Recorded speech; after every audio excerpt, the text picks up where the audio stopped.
get into it. Thanks everybody for joining today's webinar. We're going to be looking at new eSkimming tactics, some research and forensics that we've put together. I'm going to turn off my screen share just for a moment so we can do a round of introductions. First, my name is Matt McGurk. I am the head of field engineering here at Source Defense. We are an organization that's dedicated to providing security solutions for client-side security, the code inside web pages, eSkimming, and et cetera. I'm joined here today by our partners at Intersec. Intersec is a leading firm that deals with all types of security, all types of research and forensics. And I'm going to ask the guys here just to go around the horn and introduce themselves. Maybe Richard, you could start for us. Sure. My name is Richard Hay, Vice President of Compliance Services here at Intersec Worldwide and a QSA. And Jeff, perhaps you next.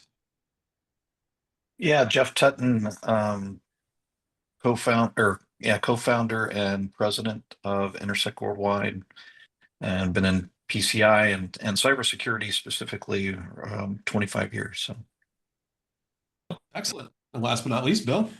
Yeah, I'm Bill Corbett, Vice President of Digital Forensics, Incident Response, and Managed Detection and Response.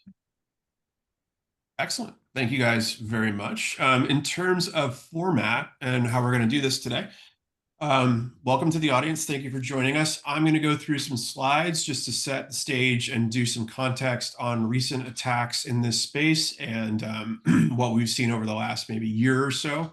And then we're going to open it up for discussion with our experts here and Q&A from the audience. So if anybody who's joined does have specific things on their mind about PCI DSS 4.0.1 requirements 6.4.3 and 11.6.1, or eSkimming in general, or web security, start thinking of them, throw them in the chat.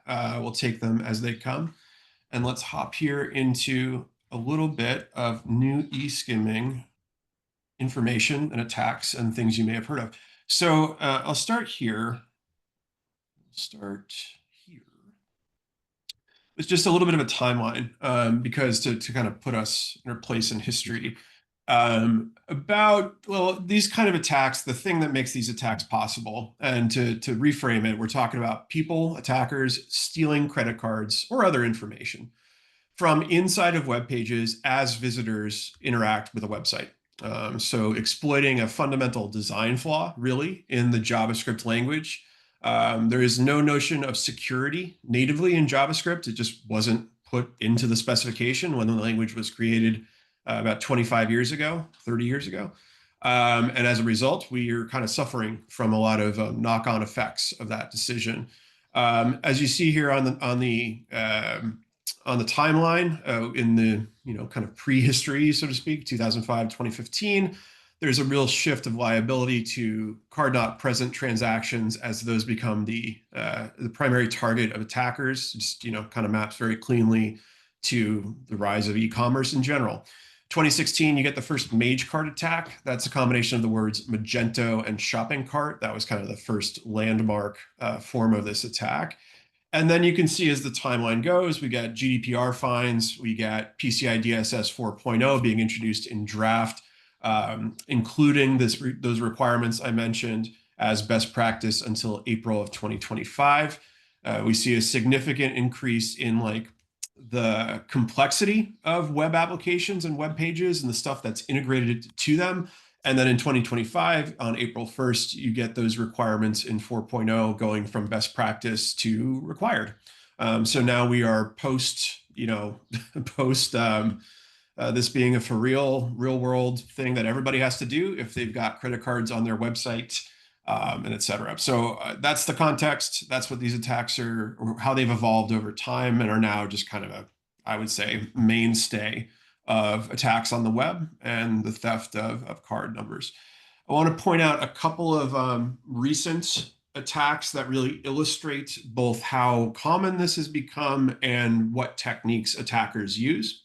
So June of 2024, we had something called Polyfill, polyfill.io, which was a supply chain attack, kind of a very classic example of it, where attackers bought a domain that was used by the Polyfill JavaScript library. So basically one common site that distributed this file to 4% of the World Wide Web or more. So when the attackers bought that domain, they could replace that file with their own stuff that was malicious. And then all of those sites that were using it, the 110,000 there, they all loaded that malicious file the next time somebody hit their site, and were open up to attack. So that's a very recent and very classic form of a Magecart or client-side attack, where basically a well is poisoned, a common JavaScript file on a shared server is manipulated and then is used to get everybody who's relying on that. Another recent example, which highlights kind of the, let's say the exploitation part of this more so than the well poisoning part of it, was Cosmic Sting. For anyone who's familiar with Magento, it's one of the still and will probably continue to be one of the most major e-commerce platforms, web platforms that's used. Adobe purchased it and kind of integrated a little bit into Adobe Experience Manager. That's still kind of happening over the last 5-10 years, but nonetheless, Magento, if you're aware, is kind of really commonly abused. Some problems with how it was developed back in the day, and it just attackers really love it, as you can see from the Magecart branding. So Cosmic Sting was pretty nasty. It hit a huge swath of Magento sites, and then the attackers were able to embed malicious JavaScript into the web pages at the end of the checkout process. I mean, literally like a Magecart attack. That's exactly what it was, Magento shopping cart. I think what's interesting about this is it went from like published vulnerability to active exploitation incredibly fast. These different threat groups really just jumped on it and wanted to get ahead of it before any kind of patch cycle could happen. And so that was both a recent and a common and an excellent example of client-side attacks persisting. And by the way, even if you're not running Magento, I would still urge you to think about your own platforms and kind of the server-side security component of this.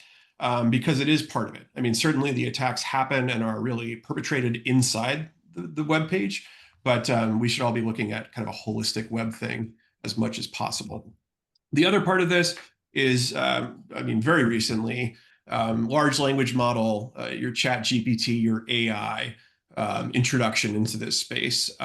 We've always seen a variety of different kind of off-the-shelf dark web sort of tools available for the client-side attack universe. We've seen stuff like attack kits available for the hundreds or thousands of dollars. We've also seen in the past things like kind of evil web developers. So if you wanted somebody to develop a web form that looked exactly like the site you wanted to exploit, you go hire someone to do that web dev work. What we're seeing now is that you don't need, you can vibe code your way into a Magecart attack. You can just kind of say to a large language model, this is what I want to get done inside of a web page. And I'm sure we've all seen a demo at this point of something building a very simple web app based on a prompt.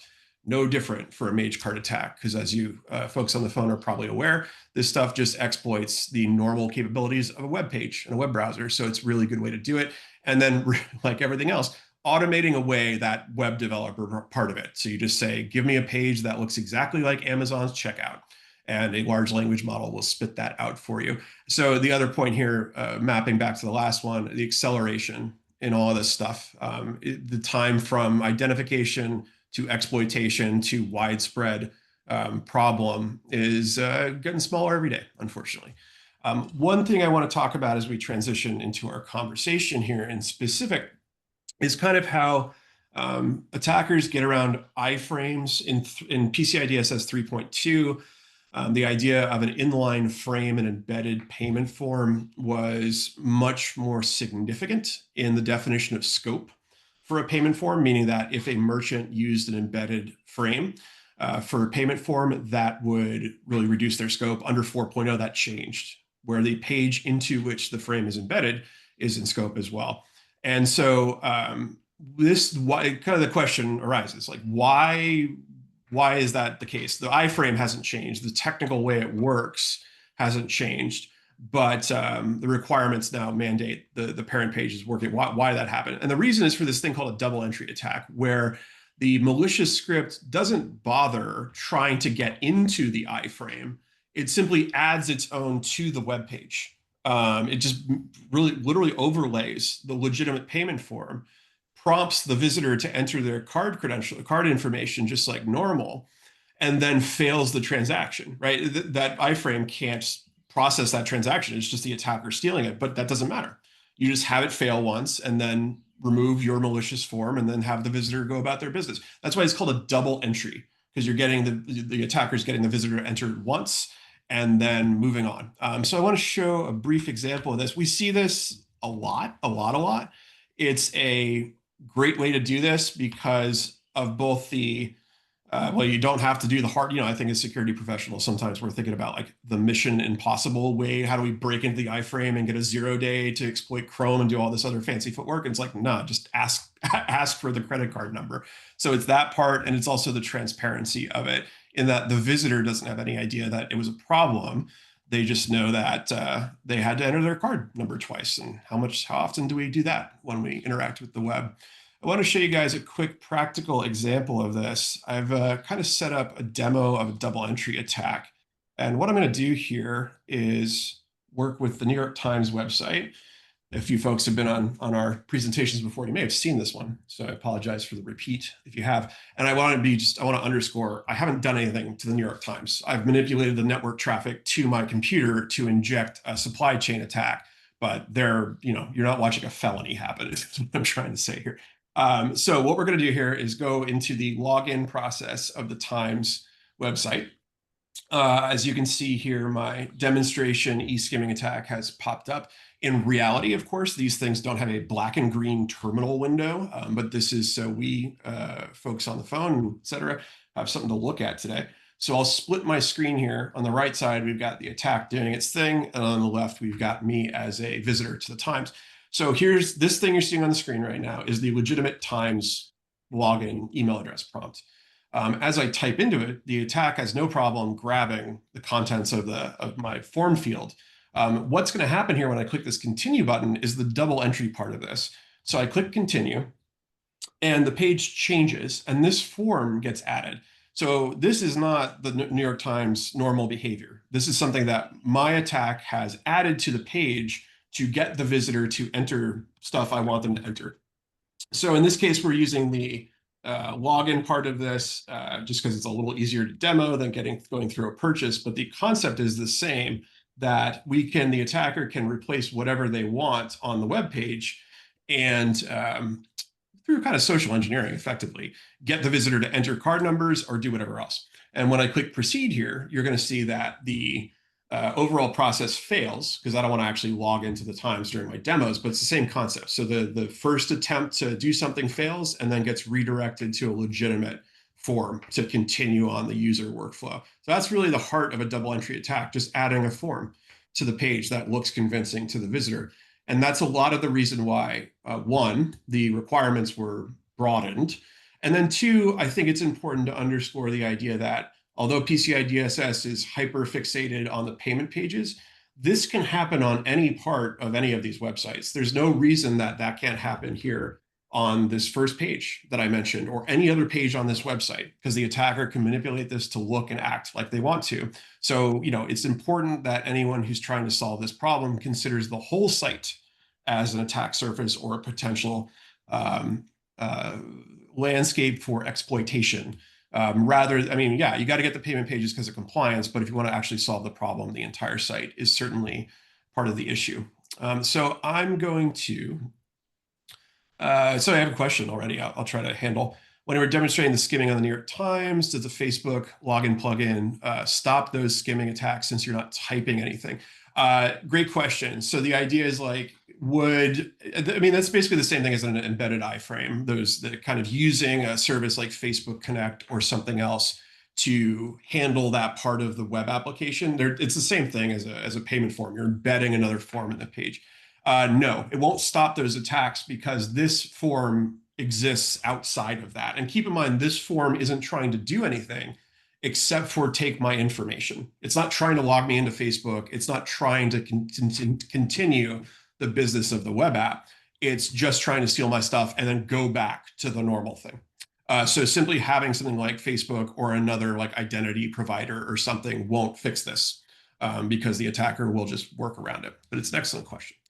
And then last but not least, I wanted to point out here that the security failure, according to security metrics, in every case that they investigated was present on the page where the form existed, not on the payment service provider's frame. Like it was, people weren't getting into the PSP's payment form. They were getting into the page around the payment form. So I thought that was an interesting metric to throw up on the screen here. And then I'm going to pivot into our discussion here with my colleagues, because I've been talking nonstop for like 10 minutes. So folks at Intersec, where would you like to start with this? Who has the first comments on eSkimming in 2025? Yeah, I'll jump in here. Being in digital forensics for around 35 years, it's difficult from the traditional forensic side of the house to detect these. The first time we ran into a really good one, we threw everything at it we could think of to figure out what the bad guys were doing. And it was, we were called in supposedly that they had already mitigated the compromise.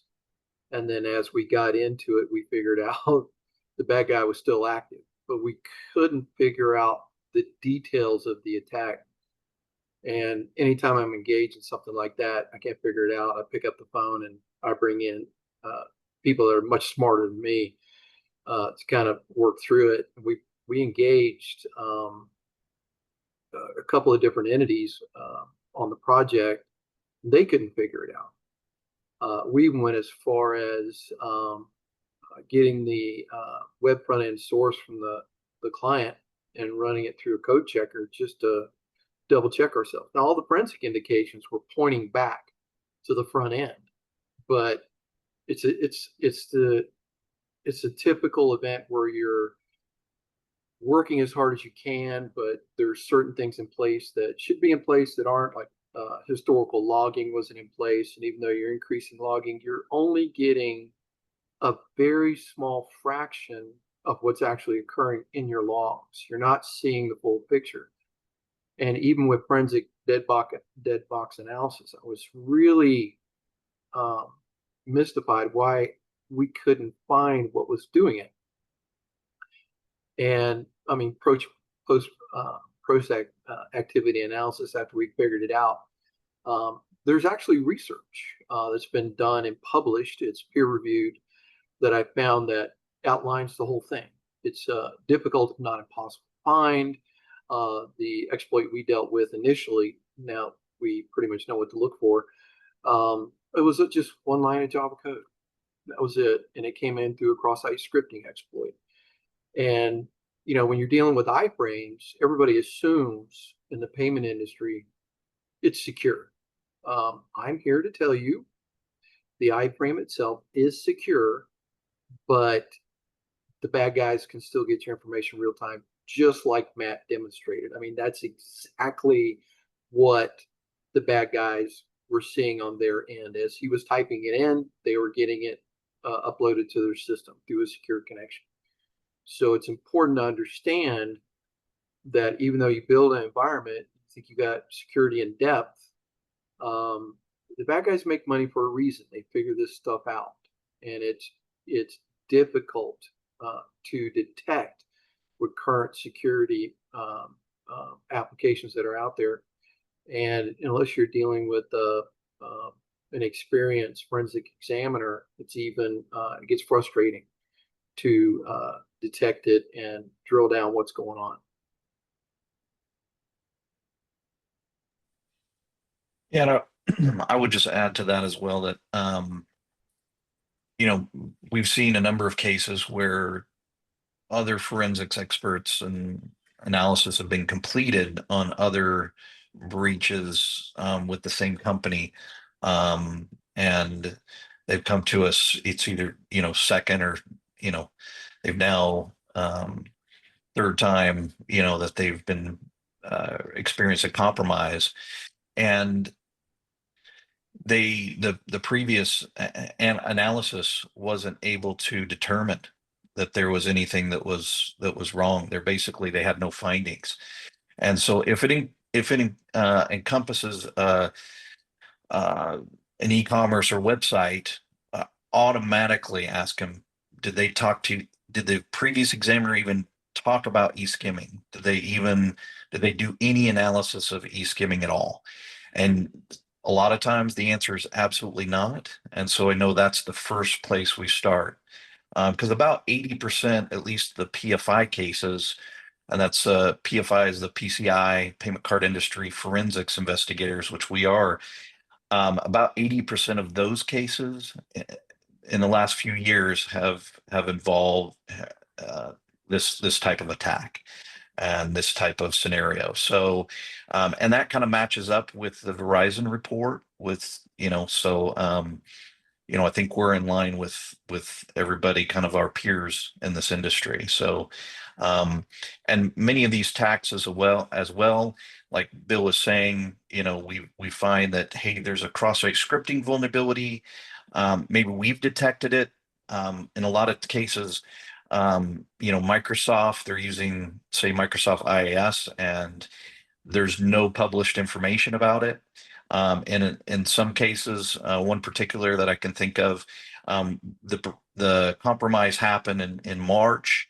I believe, if my memory correct, in July or August, Microsoft finally announced the vulnerability in the IIS code, and they didn't release an update or a patch to that until October. And so here from March till October, there was no real remedy for the client. And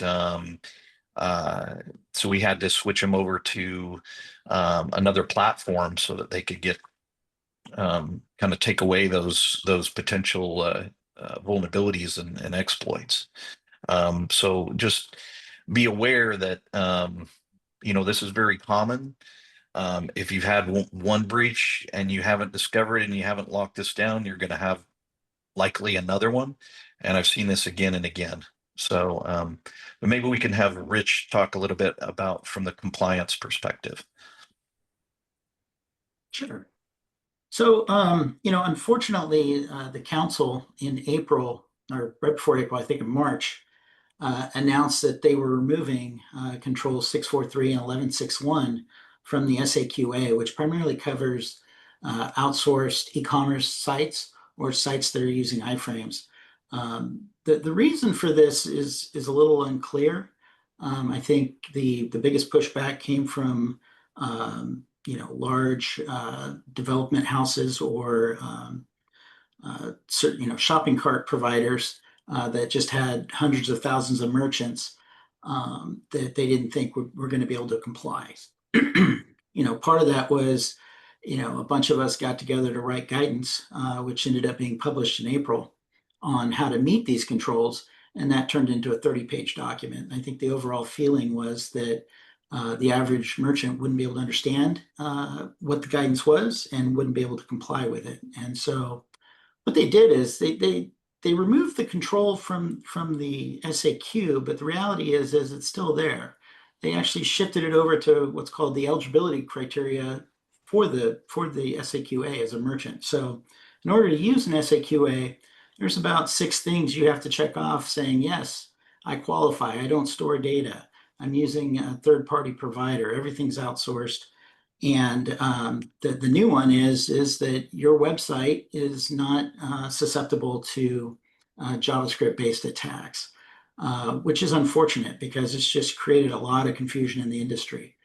Here at Intersec, we enforce all our clients to use a tool similar to Source Defense or any of the others that are out there, which ensure that you always know the JavaScript that's running on your site at any given point in time, and that the scripts are authorized, and that if they change or start performing malicious activity, that it alerts your teams that you have a problem and you can start looking into it. The interesting issue is the control itself didn't really go far enough either. It only protects it only calls out the payment page. And the reality is as Matt demonstrated, you could put a form anywhere on a site and pop up and say, hey, give us your data.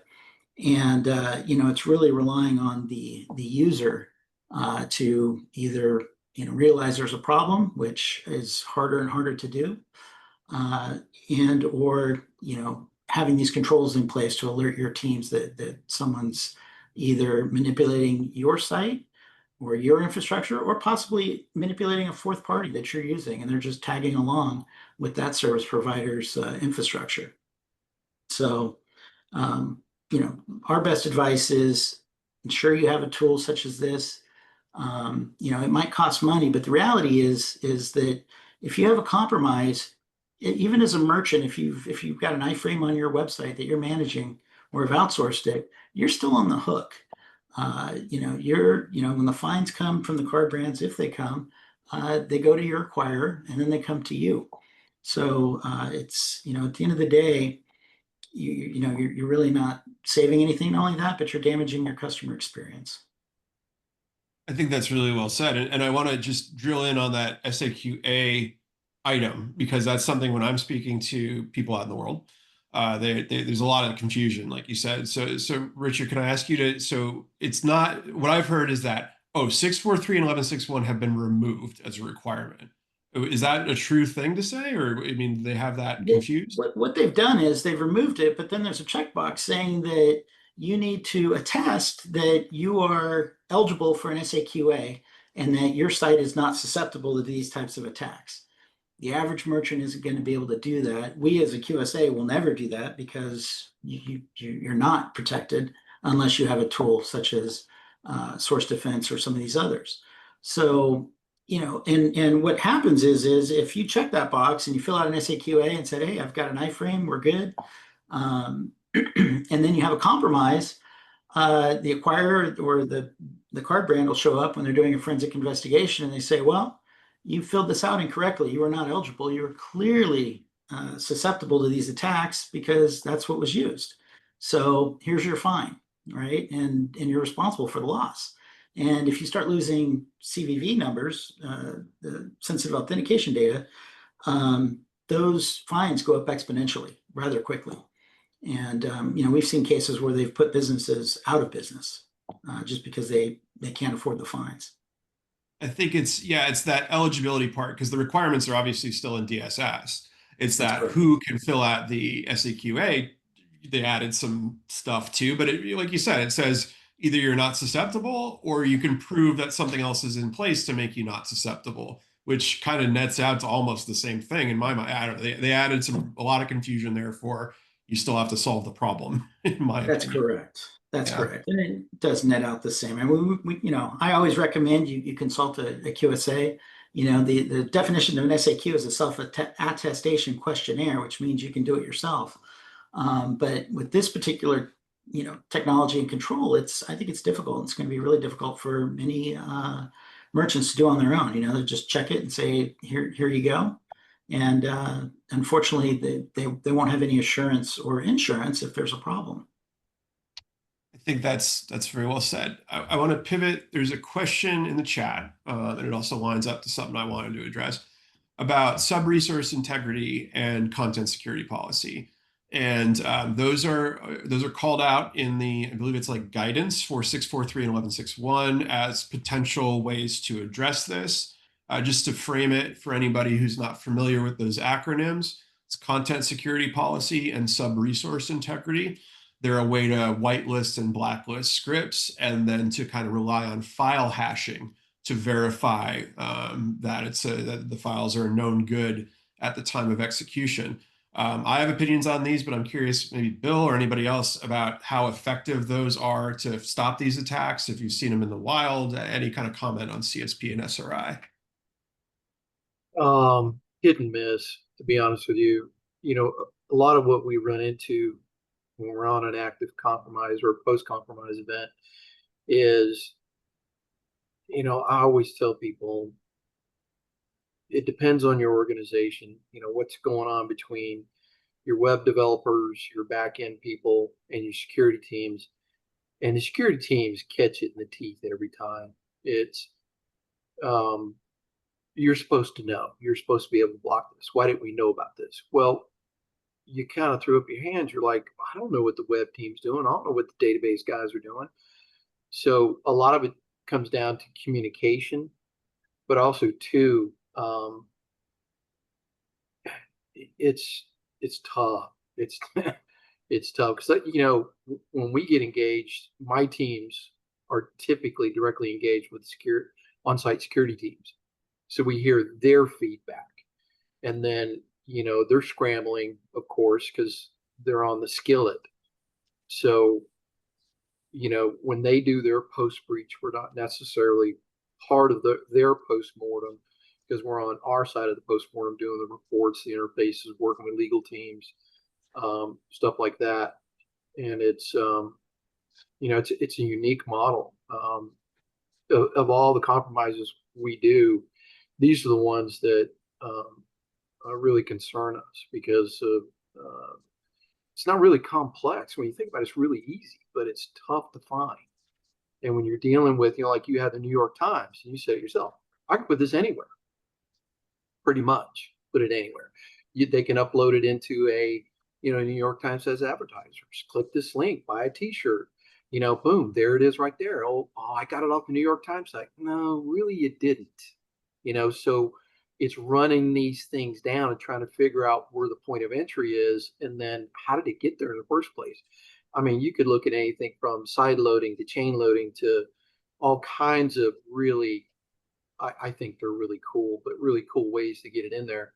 And it's difficult to drill that back out. And then on our side of the house, the legal teams, the compliance teams, management want to see all the forensics and then have you connect the dots of how it got there and what it does. A lot of times there's gaps in forensics because it just doesn't exist. So you have to go from step one to step four. Well, how do we get to step four? I don't know, because forensics deals with artifacts. The artifacts aren't there. There's nothing I can give them. But one thing Rich is saying, we're working with a couple of customers now that are just getting smashed by fines and penalties. And there's something that everybody needs to model in is, yeah, there's an upfront cost. But if you don't really comprehend the back end cost that comes, you've got not only your post-mortem events you have to deal with, but you've now got compliance and regulatory events that goes beyond PCI. The states can step in and fine you now.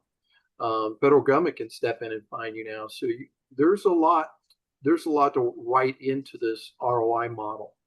So if you're on the budgeting side of the house, you need to have those discussions with your budgeting people too, because everybody thinks, okay, the event's over, we're done. Whew, all right, good, let's fix it, get the problem, we'll get in touch with our customers, and all of a sudden the state regulators call you, then state's attorney general's office calls you, and then the brands and your processors and your banks start calling you, and it's not over. And some of our customers are in it 2-3 years now trying to negotiate and work through the fines and penalties. So it's when the event's over, okay, but it's still going. Well, That's I'll well just said. add to that. I'll just add to that if I can, Matt. Let's say your site's all customary, custom scripts, right? And you've got all those whitelisted and et cetera. What if someone gets into your GitHub account? We've seen this before, where they get into your supply chain, essentially, right? Your GitHub account or something else, right? To then push code in there, and now that script's been compromised and pushed to your site unknowingly, right? So, or let's say that happens on a trusted third or fourth party script, and maybe you can talk a little bit about that. But it's some things that I think you just have to be aware of, that we see all types of these coming from all angles. I think those are important points. Please, sorry, go ahead, Richard. Yeah, I would just add that, with CSP and SRI, they're highly dependent on the end user's browser. I was at my father-in-law's last week. He still uses AOL over broadband to surf the web. So, and those tools just get ignored by the browser. It's just a directive to the browser saying you should do this, but it's not enforced. That's very true. Yeah, you can. When I was in web dev, you can hit caniuse.com to see what parts of the spec and how far back you can use some for different browsers. And CSP is pretty recent. It's within the last 5 years or so that it was added to the web spec. So there's every chance in the world that you're gonna hit a browser that doesn't actually. So again, that's kind of like what we're saying about compliance versus security is, there's a way to comply with it and not actually do any do any good in securing your website or protecting your visitor. You're just kind of, doing security theater, basically. I was going to show an example. So I call CSP and SRI like well-intentioned technologies. I think if you own the world's simplest web app, like it's like a time card thing, and you own all the code to it, and the infrastructure lives on your LAN, or whatever we call LAN these days, and you can, determine when code is released and everything else, great. You can write a whitelist for that, and you can generate hashes for it, and you'll be able to manage that problem, sort of. The Where it falls apart is when you get to a real world example. And I brought up a web browser here because it's easy to illustrate. So the idea here in my browser is that here's the network tools. This is all the JavaScript that loads into my browser when I hit sourcedevents.com. And you'll see on here, well, first of all, it's 56 different files that I would need to go through, figure out where they're from, add to my whitelist, to my CSP, generate hashes for, load those hashes in, and then keep all that updated when anything changes. I've got first-party code in here, which is my own, stuff we wrote to make our website what it is. But I have a huge amount of third-party code in here too. I've got Google Analytics, I've got Clickagy, I've got HubSpot, I've got Cloudflare doing all sorts of different stuff. Because our marketing team integrates a huge amount of tech into our site to help with our efforts in market. The reason I point out this third-party stuff is because it comes from other servers on the internet. This web page instructs my browser to go retrieve code from hsforums.net and adserver.org and all this stuff. And I, as an administrator of this website, don't have any control over those servers or the companies behind them or their development practices. So if you imagine that, I'm trying to set SRI for this stuff, which is a hash. You hash the file, you have a string of nonsense that goes somewhere, and then the browser compares that with the file it gets from the server. How do you do that when these files can change literally at the time of request, meaning that my browser asks for something and a user token gets baked into it, or it gets changed a little bit to get around caching or something else. But you can't hash something that changes when it loads. It's impossible. The hash will always fail. The other thing is, if you hash this and it's successful, this file can still load other files. All you're doing is granting complete permission to this thing and trusting that it's not going to do anything bad. So it's really, and I think, Richard, you did a great job, and Bill as well, that it's almost the administrative challenge of keeping on top of this and actually doing it. And unfortunately, what I see a lot is that people implement CSP and then it just erodes over time to being like a wild card that allows everything. So they've got CSP in there, but it doesn't do anything. It just allows everything. And then they can pass some scan from some external tool and say, yep, you've got CSP, but it's like installing deadbolts on your house and then not putting the lock cylinder on them. You can say like, yeah, I've got locks on my house, but they're never actually stopping anything. So that's my little diatribe about CSP and SRI and what some folks should consider if they're looking at them. Let's see, what else we got? This one, I think, Richard, you'll be good at this one. It's a pretty straight up compliance question. If the e-commerce process is fully outsourced to a third-party service provider, are these requirements applicable to the merchant when preparing the SAQA? And I guess for me, the crux of that is the fully outsourced part. What do you think that means here, and how would one be applicable or not, do you think? You're on mute, Rich. Yeah, it's not letting me get off mute. Anyway, yeah, that's the classic. It depends. Fully outsourced. If they're writing the code, running the code, and fully certified as PCI compliant, then yes, you certainly qualify for an SAQA. You wouldn't have to. Yeah, you check that eligibility box, and you would simply state that. That you're really only responsible for incident response if they call you with a problem, and vendor management, making sure that they're PCI compliant. But they literally have to be handling everything. If you have a web page and it's redirecting in some format, you still potentially have a problem on your site. I would just add to that as well, and see what you think, Rich. Who has the merchant ID, right? Because whoever owns the merchant ID, they're the ones that are going to pay the fees and the fines. They're going to be the ones that receive the call from the banks, right? Via the card brands, right? It's going to come from the Correct. card brands to the banks, and they're going to call the person with that owns the merchant ID to do the investigation. So that's really what it comes down to. And you can say that this is owned, managed, operated, everything else by a third party, but who's going to pay the bills at the end of the day, and who's also going to suffer the brand damage, when you're all your um uh a number of your customers had their um card compromised on your site. So you want to add anything to that, Rich? No, I would agree with what you're saying. There are some vendors out there that are the quote merchant of record, and it's a little or PayFacs, and so it gets a little cloudy on who ultimately is responsible there. I think these things, one of the things that's happening is as chip and pin and chip and signature have been rolled out, frauds move from the card present area to e-commerce, and so there's just I mean, at the end of the day, that's where the money is, and that's where the weakness is, and that's what they're exploiting today. And so it's one of those things I tell some clients, it's never a problem until it's a problem. And with some of these PayFacs and merchant of records, I think it'll build into a problem where, if you look at your contracts, they'll likely pass on any fines to you, and there's still requirements in there for you to be PCI compliant as well, despite what the salesman tells you that you're good. Yeah, there's plenty of people who will tell you you're good in exchange Yeah. for.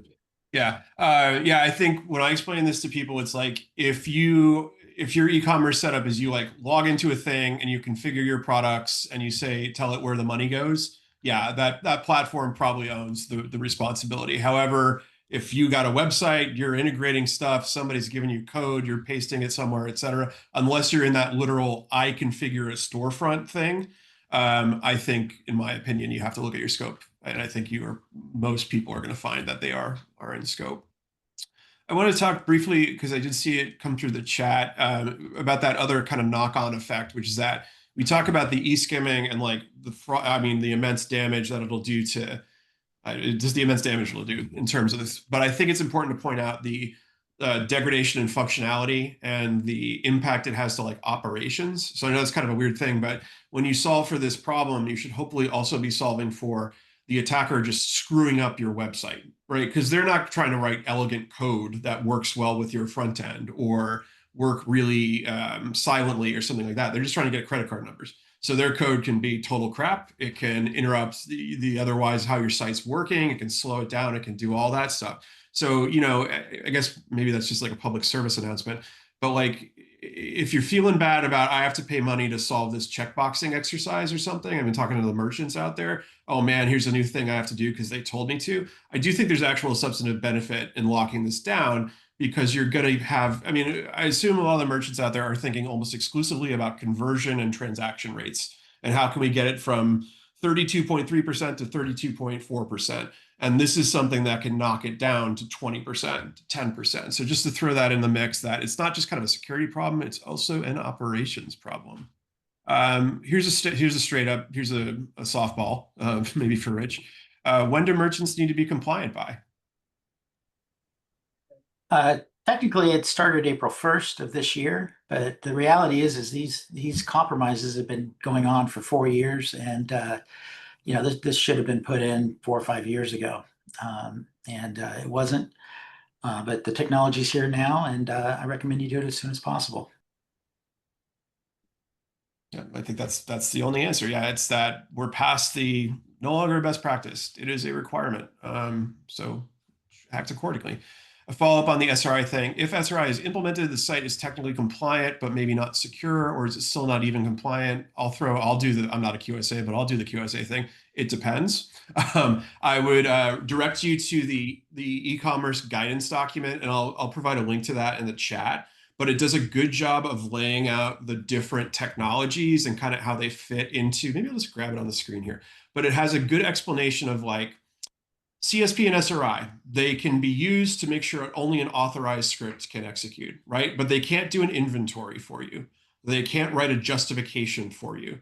They certainly can't monitor HTTP headers. CSP doesn't have a native way to report out of the browser. So like the answer to if I implement SRI and do it correctly, is my site compliant? No, if that's all you do. You still have like 5, 6 other things that you have to do. I mean, the 4 things the 4 straight up things you have to do. Make sure you inventory all your payment page scripts. Make sure they're authorized and justified to be there and you have a written justification. Make sure you have a mechanism to assure the integrity of those scripts, and make sure you have a way to monitor the HTTP response headers or the security affecting ones. So you got to do all that. And those are more tasks rather than like technical, you implemented the thing checkboxes, unfortunately. There are different tools to approach those problems. You could theoretically like just have a person do all that. I mean, I'm being absurd, but I'm reducing it to the absurd. All right, all Bill's going to do from now on is look at the JavaScript on the Intersec website and write down that everything's fine. Like that's all he's going to do all day. I think you could, in the absurd, satisfy these requirements with it, but it's more that it's like an overlapping thing and you got to do different controls. So what I'm going to do is post a link to the guidance document. I think it's like table 11 in it, or maybe page 11, that has a really good description of how different technologies fit into satisfying those 4 things. But it's a great question. The answer is not really, not alone. You guys have any other thoughts on like how individual tools apply to solving for this, like what a complete solution looks like? Yeah, so I mean, I've had some clients that implement various things without just going to a single solution. They write their own tools. They implement CSP and SRIs. At the end of the day, if they can demonstrate that they're meeting the control consistently and have the ability to operationalize that's fine. I would just say that once again, it just needs to be effective more than anything. And it's been my experience, like I said, you have no control over the browser. And so some of those tools simply aren't effective. Yeah, I think that's well said. I have seen a lot of folks go down kind of a rabbit hole. I mean, like, listen, I'm from a software vendor, but this is just what I've seen is go down a rabbit hole with like implementing CSP and SRI. Like, okay, let's start a project and let's do it. And then it's 6 to 9 months, and it just ends up not being it. So I mean, that's more of a, if you're going to do that, like all good projects, just make sure it's pretty well scoped at the outset, or you may find, because like I was a web developer for 10, 15 years. If you gave me any problem, I had a lot of hubris and I'd say, yeah, sure, we'll solve it. And then, 12 months later, somebody said, how's that project going? I'd be like, I'll get back to you. So point is that, really understand what you're biting off before you start chewing it, I guess is one way to say it. Let's see here. Yeah, there's one thing we've noticed in the Intel channels, and some of them we have direct taps into them, is we really anticipate this increasing over the next 18 to 24 months. Several reasons is if you follow the market, it ebbs and flows like a stock market. And it's been down for a variety of reasons that I don't want to talk about. But when certain global events change, there's going to be a substantive spike. And we're already starting to see that occur. And it's going to occur gradually. And as certain world events change, they're going to spike. And the reason why is they're hungry, they're poor. And, you have to understand, to the threat actor, this is a business. He's out to make money. So how's he going to make money? Well, he's got to steal it. So, everybody's kind of relaxed and they're sitting back and, hey, nobody's really getting hit right now. It's all down, not much activity. Well, okay, it's coming. It's just a matter of time. Enjoy your relaxed state, because especially with these type of attacks, and Scott was nice enough to post a blog I put up, but it's an issue of time, and time is against us more than anything. So if you look at it from that standpoint, you got budgeting requirements coming up. You're going to have to really sit back and sit down with your staff and figure out, what's the solution here? What are we going to do? Because it's coming. It's going to come, and it's going to come in force. from what we've seen in the intel channels, you'll start to see it through Europe first, and then it'll make landfall here. So if you're paying attention to those feeds, you start to see it in the European states, it's soon to follow here.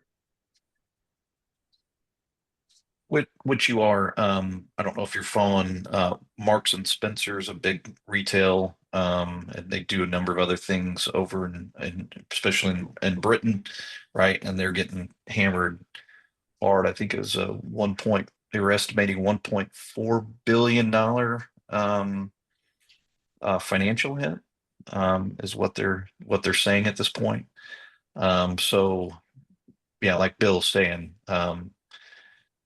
it's made landfall as far as we can see on in Europe. So I think it would be prudent to prepare for this coming, our way into the US and our markets. The other thing as well, just kind of circling up on that is that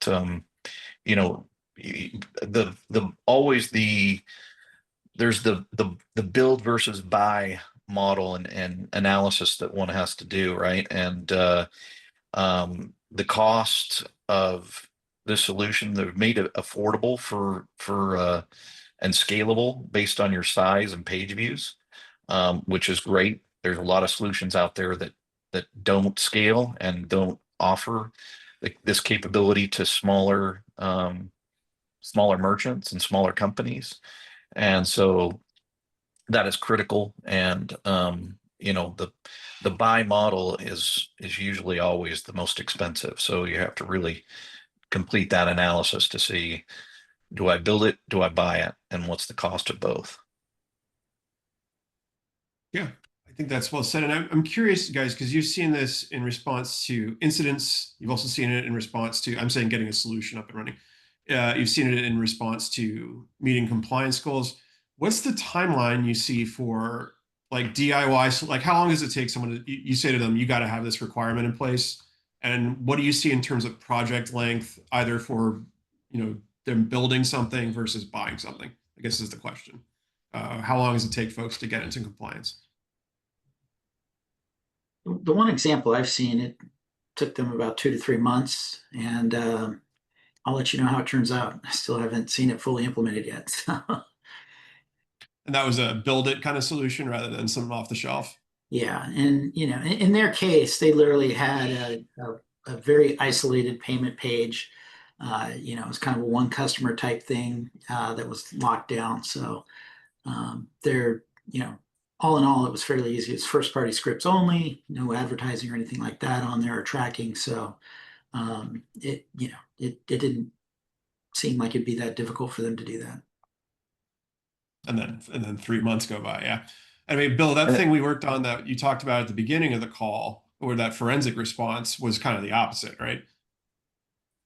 Yeah, it was kind of the opposite.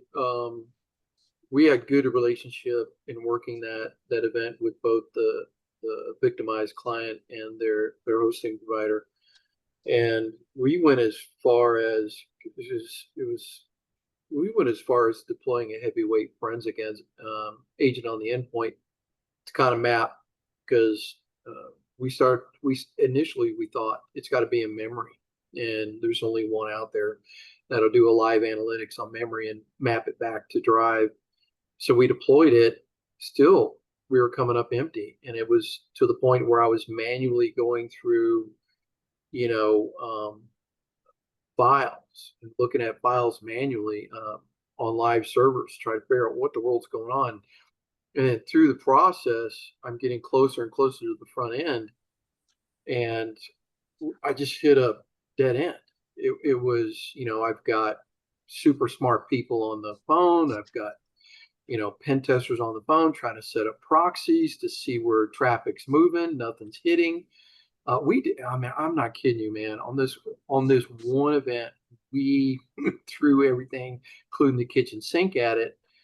And Jeff came up and said, hey, there's this new company, Source Defense. Let's see what they get. And it was, here, do this.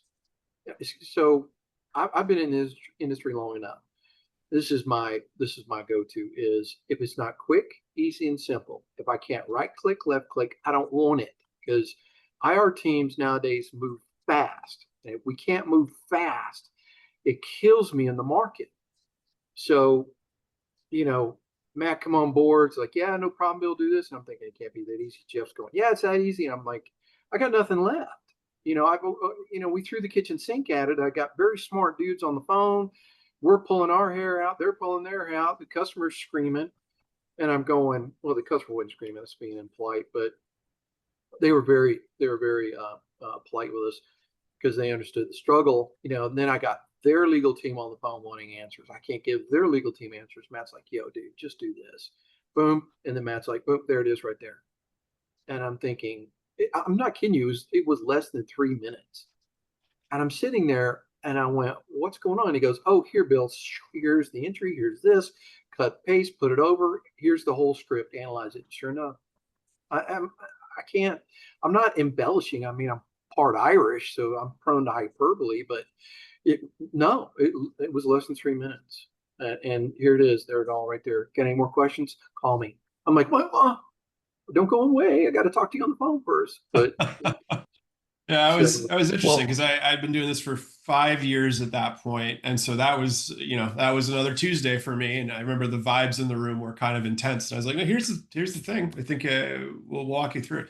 It was a pleasure to be able to do that. And yeah, once you kind of get the right, I mean, it's like anything else. Once you get the right diagnosis and you apply the right tool, or you know what the problem is and you address it appropriately, proactively, I think that's that's how it should go. We're just about at time. We had contracts signed and full deployment within 24 hours, which was amazing. So that's And then for me on the forensic end, it connected all the dots. So I was able to take it all in, sandbox it, analyze it, show everything it did, how it conducted itself, the fact that they had iframe in place. It didn't impact iframe at all. Iframe's secure. That's where a lot of people have that confusion is like they immediately jump into, well, it breached iframe. Well, then iframe people tell you, no, it's impossible. Well, nothing's impossible. There's always a probability it can happen.